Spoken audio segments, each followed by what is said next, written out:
Dawnbringer, Book 1, Chapter 15, Seeking Aid.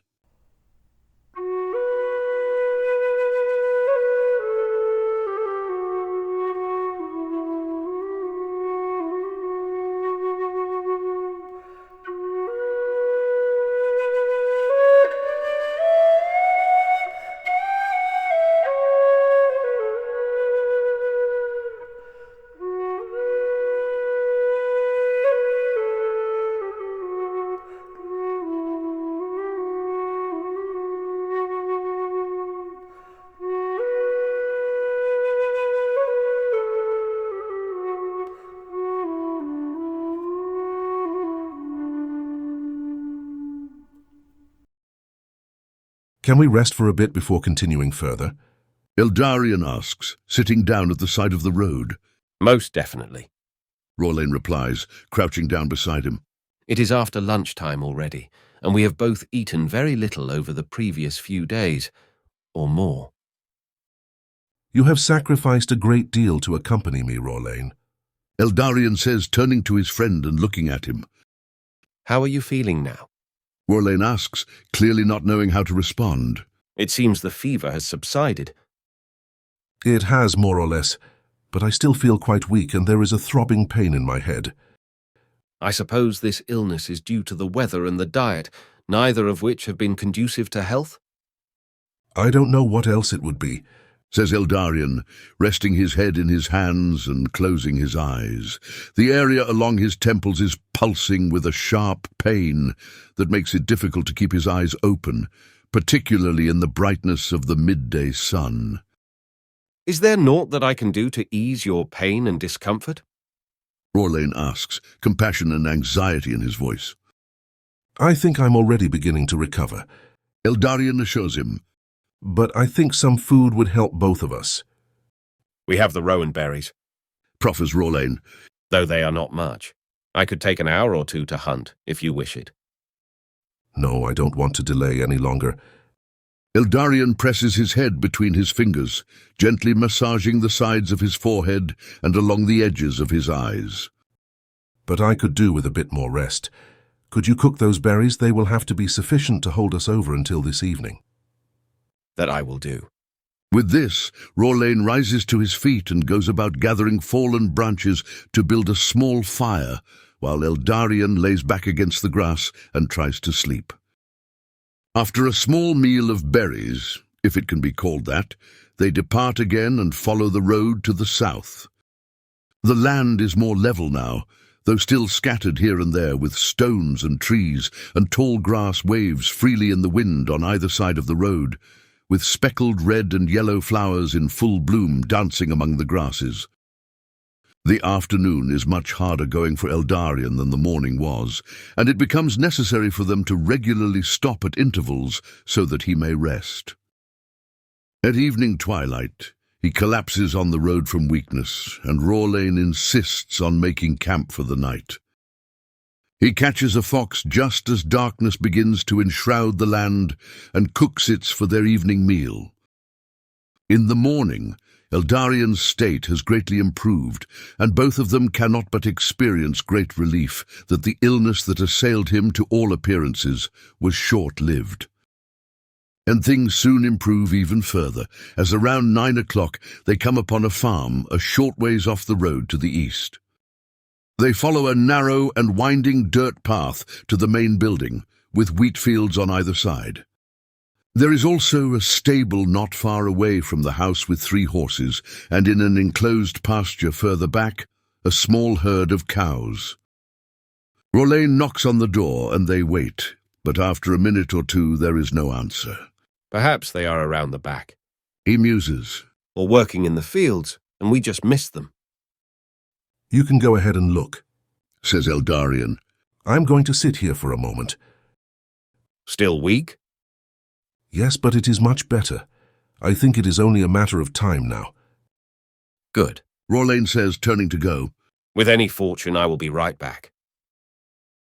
Eldarien sits upon the ground, even though there are crates and boxes near the entrance to the house which he could use. He pulls his pack off and sets it before him, and readjusts the strap of his greatsword over his shoulder. Then he hears a voice from behind him. So, you're just going to set up camp right on my doorstep, are you? He turns and sees a man step out from the doorway into the sunlight. My apologies. Eldarien says, rising to his feet with effort. We meant no intrusion. My companion is only out back looking for the owner of this property, which I suppose you are. If we found no one, we were soon to be on our way. Well, you have found someone.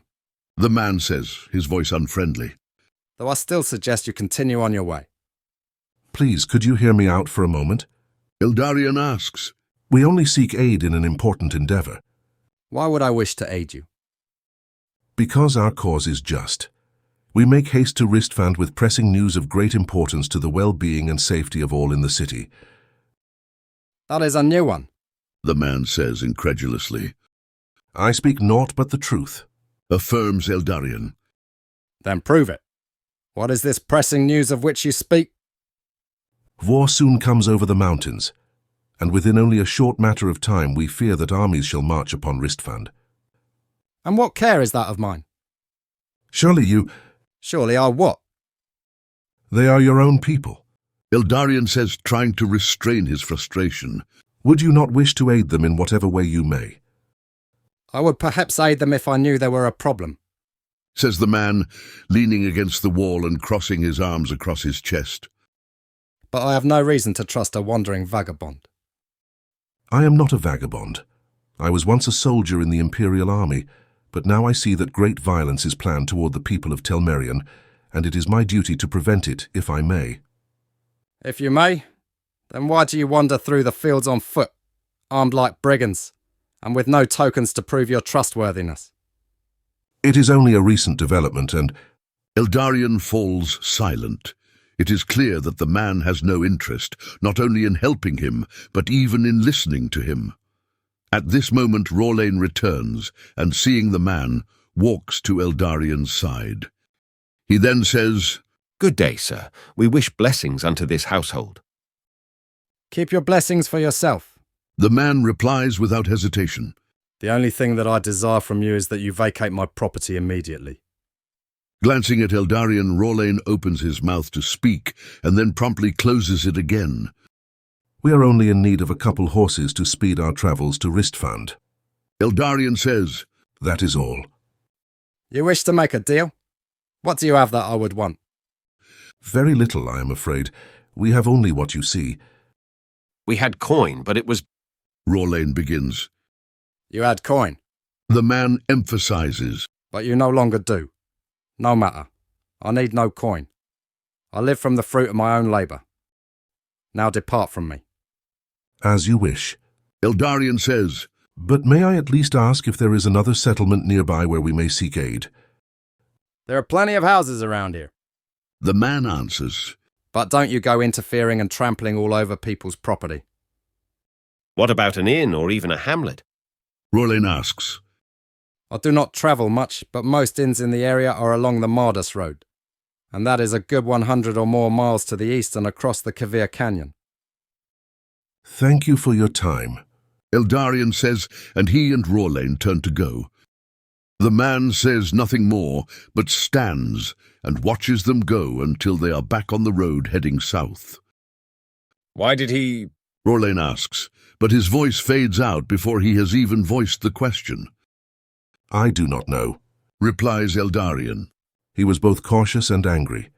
It could be for a specific cause or simply because he had no desire to help us.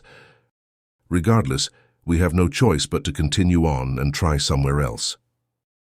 We could also take the horses and leave sign that we intend to return them. Rorlain says, The need is desperate, and I am sure once he hears the truth about Ristfand, he will understand our motives. When we bring them back, we can bring payment and extra for the inconvenience. No, we cannot do that, answers Eldarien. I am still weak, but we can walk. And above all, a path toward the light or in service of the light can only be pursued by means of light. Darkness, even darkness under the guise of good, has no place within it. If anything, this is a lesson that I have learned deeply. As you say. Rorlain concludes.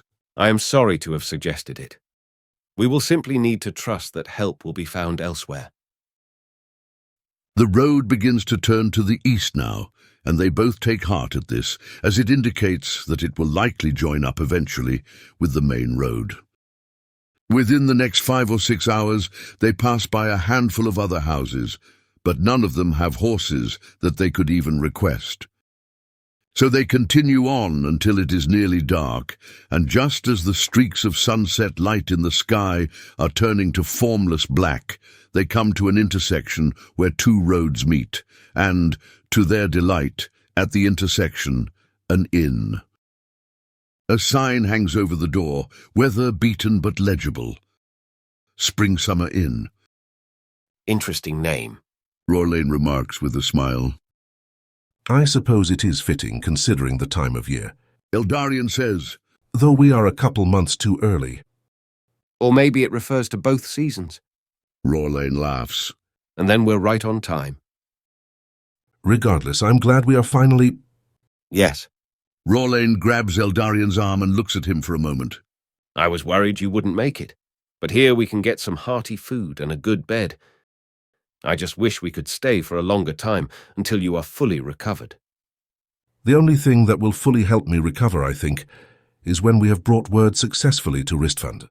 Eldarien says, The worry that more lives shall be lost on my account is burdening me greatly. It is not on your shoulders alone, Eldarien.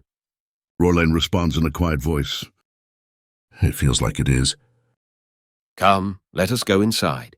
You have pushed yourself enough for one day. The door swings with a loud creak when Rorlane pulls it open, and they both expect eyes to be turned to them as they enter, but they find that the front room of the inn, a small tavern with but a few tables, is nearly empty.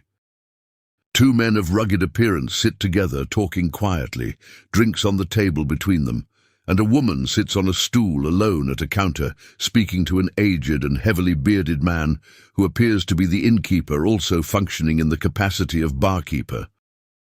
A stained apron stretches across his wide girth, and he holds a ring of keys in his hand. Rorlane and Eldarien watch as he removes one of the keys from the ring and hands it to the woman, who then turns away and ascends a flight of stairs at the other end of the room. They approach the counter themselves, and the man greets them with a toothy grin. Good evening, sirs. My name is Sadric, and I am the man you need to be talking to around here if you need anything in terms of lodgings or refreshment. Be you travelers looking for a place to rest for the night? Yes, we are. Rorlane says, We have come quite a long ways from higher up in the plains and are exhausted. I have just the thing to remedy that. The innkeeper says. Would you also like a meal, perhaps some ale? A hearty meal would be just the thing. Eldarien says, However, we came upon some unfortunate circumstances on the road, and our money was stolen. I do not wish to mislead you, but we have no means to pay unless there is something else that we could give in exchange for your hospitality. You seem like friendly enough folk. Sadric says, though suspicion creeps into his face. But I'm not accustomed to giving out services for free. This establishment is my livelihood, after all, and my wife and young ones at home depend on what I make here. We entirely understand. Eldarien replies, And we would pay you right now if we could. Perhaps we could make some sort of arrangement. First, tell me your business. Rorlane sighs almost imperceptibly and then answers, We travel to Ristfand on pressing business, with news of the civil war in the west. We are aligned with neither faction, but have a warning to bring to the people of the city, whose arrival it would be well for you to hasten in whatever way you may. Sadric looks at Rorlane in silence as he processes these words, one of his eyebrows raised as if this expression helps him to think. The 2 men wait for his response without thinking. So you say you are in haste for the city? That is a long ways yet. We know. Eldarien says, As I said, the circumstances of our travel are unfortunate, and we travel by the quickest means at our disposal. You have some horses out front, I imagine, which will need stabling. Sadric asks. Unfortunately, no. Eldarien replies. That too we wish to ask you about. And with nothing to pay for them. Indeed. Well, you both are asking a lot for very little, or rather nothing. The horses we will return to you. Rorlane says. And we shall also return, at earliest convenience, with twice the amount we owe you, or shall send it to you by another means. I think, Sadric says, eyeing both of them deeply, but his expression softening again to the warmth that it showed at the beginning. I think that you're telling the truth. This is a small inn in an out-of-the-way place. But I see enough people come through here to learn a bit about travelers and about the ways of men, both good and bad, and you do not have the smell of bad men. Rorlane laughs at this and comments, But we probably do smell like something else. We have been now without shelter for weeks. Well, I hope that the warmth of my inn may serve you both, whose faces are both warm and kind, and that you may continue your journey in both peace and speed. Sadric says. But first, let me get you something to fill your bellies. Please have a seat. And while you eat, I will see about horses. I cannot promise anything, but I shall see what I can do. You have our gratitude. Eldarien replies. We cannot express that deeply enough. They seat themselves at a table in the corner of the room, and within 5 minutes, an aged woman appears from a door at the back of the room, behind the counter, and brings 2 bowls of hearty soup to them. She returns a moment later with a loaf of rye bread. It's already quite late in the evening, and soon the 2 men who were seated nearby rise from their seats and depart through the door outside, leaving Rorlane and Eldarien alone. You sounded quite discouraged in your remarks as we stood outside. Rorlane says as he eats. Concerning bringing word to Ristfand? Asks Eldarien. Yes. It is not the present that discourages me so much as the past. For the affairs of the moment, all we can do is trust, hope, and walk. The past, however, lingers and continues to afflict me and weigh me down. What precisely continues to remain with you? Rorlane asks. If you do not mind me asking, is it what you already shared with me concerning your years in Tel Velfana? I think that is it, yes. Eldarien answers, though as if uncertainly. I still keenly feel the weight of my own inadequacy, my own failures. I mean the miscalculations or the poor directives, the blind spots, which often cause suffering or even death for my men. But I also feel the weight of my responsibility for the deaths of many warriors of Tel Velfana, who could still be alive today were it not for my obedience to the harsh military commands of my superiors. I knew that war was not about eradicating one's enemy, but that is precisely the way that, for all practical purposes, the Empire had begun to wage war in Tel Velfana, and I am complicit in that. It seems to me that on the field of battle, Rorlane says in response after receiving these words in silence. the threat of death on both sides can dull one's inner sense, the inner voice of the heart, and make it easy to act out of the instinct for survival. That may be true. Eldarien retorts. But as I said concerning the Druidach, I say also here, a man always remains a man, even on the field of battle. And I knew well what I was doing. It wasn't a decision made in the flurry of the moment, but a command with which I grappled, wrestled, and disagreed before deliberately carrying it out.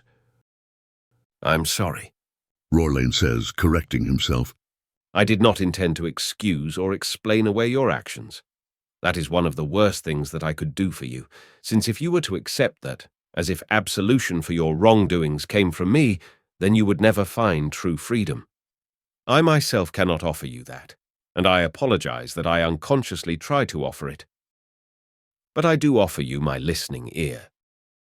And I appreciate it, Rorlane, says Eldarien, and then, after a long and thought-laden pause, he continues.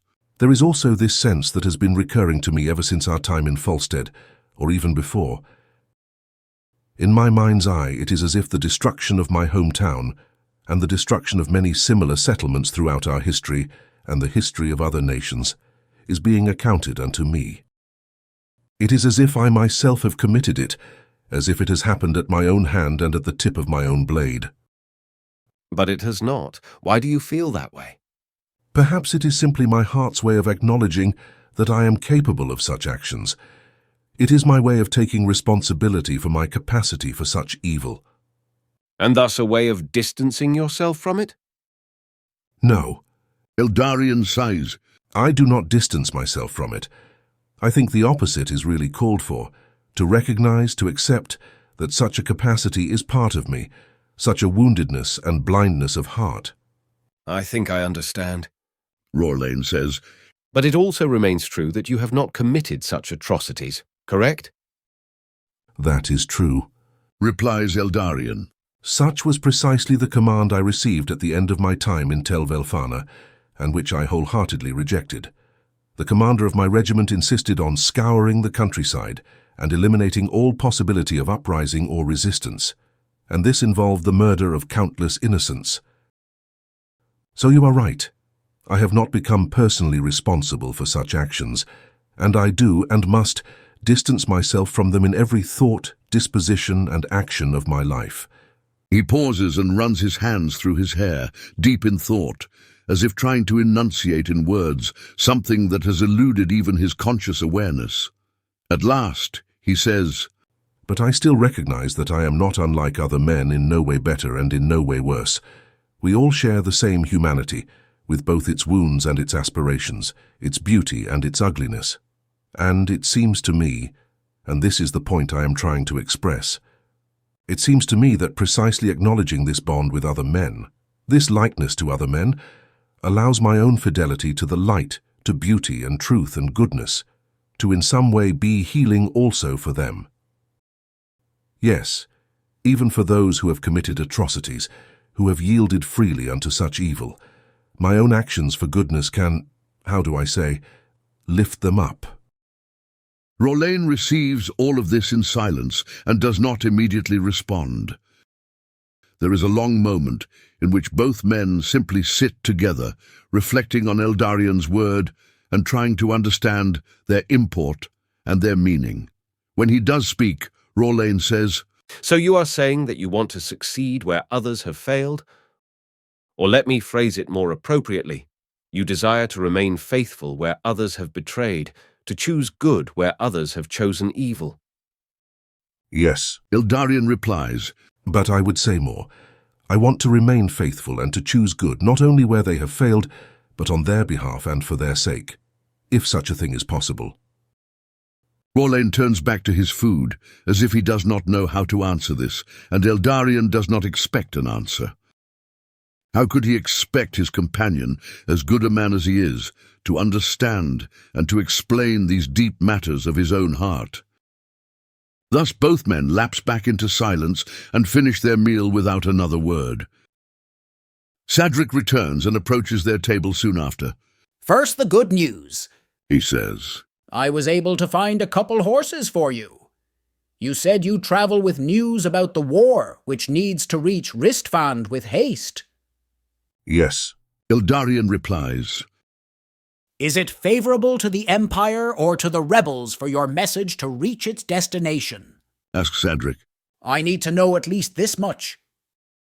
It is favorable to the people of Ristfand and their survival, and in that respect, I suppose it shall be indirectly favorable to the rebels and even to the Empire, insofar as it is actually a custodian of peace and order, though that precisely is the matter that our message bears upon. You have heard that there was conflict in Ristfand some weeks back. Sadric asks. Yes, we have heard indirectly. Rorlane says, And our message is a warning of more grievous conflict to come. If what you say is true, then I wish to aid you in whatever way I may to get word to Ristfand in haste. The horses, however, do not belong to me, and my neighbor is not interested in letting them go without a price. He wishes to speak with you in the morning. Very well. Eldarien says, But there is something else, perhaps even more prudent, which you could do for us. What may that be?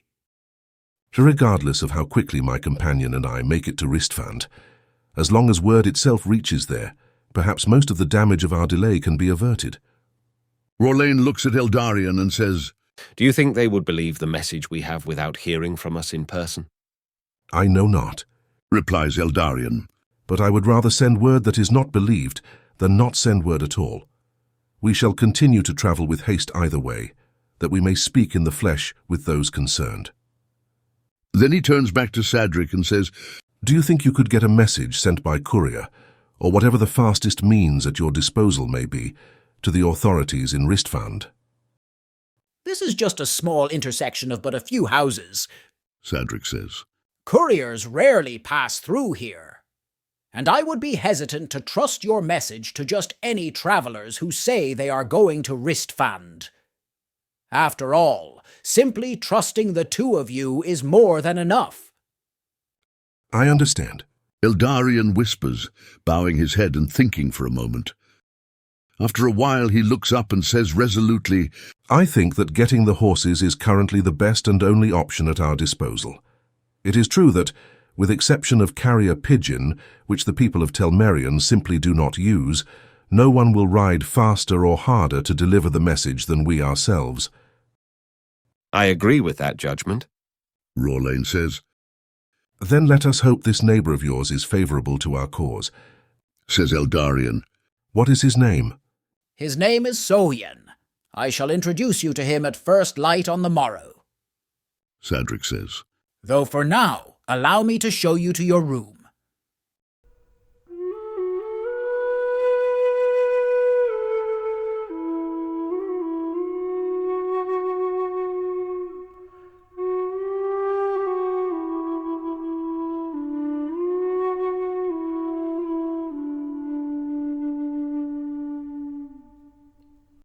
In the morning, Eldarien wakes feeling worse than he did the day before and is overcome by weakness as he tries to rise from bed.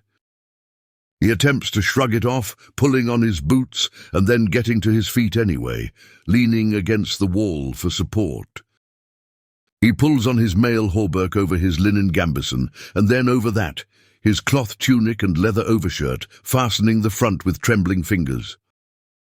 It is still dark outside. He sees through the paned window at his side, but Rorlain is not in the room. As he makes his way down the stairs to the tavern and entrance, he sees Rorlain sitting at one of the tables in conversation with Sadric. Upon his approach, both men turn to look at him. Good morning, Eldarien, says Rorlain. Sadric has offered to give us some provisions for our journey. It is not much, Sadric adds, as the harvests have been lesser this year than they have in many years, but I do have some to spare. And your friend here let on that you have no food for the journey. Considering your errand, I thought a bit would be better than nothing. You have our gratitude. Eldarien says, That is actually a great help. I wish that we could pay you for your assistance. Mine is a small inn with few visitors, so I am glad to help whom I may. responds Sadric, and he turns and glances out the window. Daylight should be coming soon. Shall we go? Yes. Says Rorlain. Let us hope this meeting proves favorable. I suspect it will. Sadric comments. Soyen strongly supports the rebel movement, so I recommend you speak to him in that light. Surely that will sway him to your cause. We will speak the truth. Eldarien says, But it seems that the truth itself is spurring on our journey, and precisely the truth concerning the welfare of the rebels in Ristfand, and indeed in all of Telmerion. And more than the rebels, adds Rorlain. This concerns all the citizens of this land, not only those who take up arms and fight, for any man or woman may die by the sword, whether they wield one or not. But surely the violence of the war shall not reach to the common folk such as me. Sadric says. What quarrel would they have with ordinary farmers, labourers, and innkeepers? I wish it were so. Rorlain says, but it has already done so west of the mountains. You have just cause to expect it to do so here as well. That is actually something about which I wish to speak to you, Sadric, says Eldarien. but let us wait until we are together with Sohyen, so that the topic need be addressed only once. As you say. Sohyen is already in the stables feeding the horses when they arrive. He's a weathered man at the meeting point between middle age and old age, with thick hair greying towards white and a bushy beard. He wears the attire of an ordinary labourer, though in his eyes glint intelligence and a tendency toward deep reflection. "Hail, friends, He says as they approach. for that is what I hope you are." That is our intent, Says Eldarien, reaching out his hand and shaking Sohyen's. All then introduce themselves to one another. After this, Eldarien continues. Sadric has spoken with you of our cause, though I imagine you wish to know more. He told me that you intend to bring news to Ristvan that is favourable to the rebels? That is true. Replies Rolain. We bring a word of warning concerning a planned attack on the city. And how did you come by such knowledge? Sohyen asks. I see that you are both natives of Telmerion, but many men of these lands nowadays seem to belong more to the Valyrian Empire than they do to their own nation. Where does your alignment lie? We are aligned with the people of Telmerion, Eldarien answers. and we wish to prevent the threat of great loss of human life, which we fear will be inflicted at the hands of the Empire. And how did you come to the knowledge of this threat? Did you overhear Imperial plans, or did you intercept a courier, or in some other manner? We witnessed the plans being made, Rolain says. and have hence made haste across the plains toward Ristvan. For in their councils, that was the intended target of their attack. But we are without mounts, and that has greatly slowed our progress. In what circumstances did you overhear these plans, and from whence did you hail? Sohyen asks. You ask many questions, Eldarien replies. and rightly so. It is just of you to be cautious, for it seems that trustworthiness has all but deserted these lands. But I assure you, we mean no ill. Rather, we intend to prevent ill, to spare the lives of many. I understand, but you do not answer my question. Yes, of course. Eldarien continues. This indeed leads to something about which I wish to speak with you, and with you too, Sadric, for my companion and I were at the base of the 3 great peaks of the Teldren Range, in the Galas Basin, when we encountered what stirred us on this quest. That land is all but deserted, is it not? Sadric asks. Aye, it is. Says Eldarien. My hometown was there once, long ago, and it was upon my return there that we encountered soldiers of the Empire, a lawgiver and his company, to speak more precisely. However, it appears that he was acting in more than one capacity. In what I am about to say, I ask for your patient hearing.